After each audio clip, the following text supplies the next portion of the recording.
I'm wondering, what can students expect to gain from this seminar? In a sense, our journey at university or college is very mapped out into year one, year two. So we know exactly where we are going on the journey.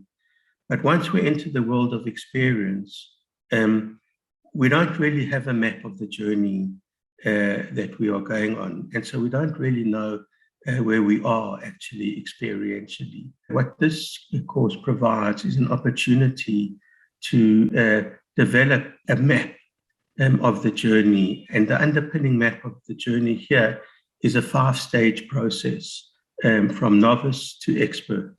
I just love the passion that you bring. So I wanted to know what makes you so passionate about this subject. Looking back on my life, I think that the theme that's kind of central to my narrative is anxiety. I've suffered much anxiety. I've been in therapy for much anxiety. And I've done a lot of scholarly work on anxiety and depression. So really mental health, ironically, has given me the narrative of my life. And I'm grateful for that. You know, I'd really love to know, what was your experience as a beginner therapist when you first started? Initially, an experience of being quite awkward, not knowing exactly what I'm doing, being unsure, and also taking it upon myself, so I would kind of go into spells of self-doubt and think that I was the only one in this experience. And when I started doing research on this area, I started realizing that actually it's most novices who experience uncertainty, self-doubt, being an imposter maybe as well.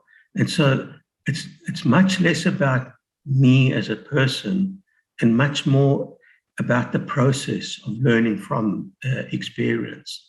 If we understand that it's a process, it also helps us put it in perspective rather than just blaming me or I.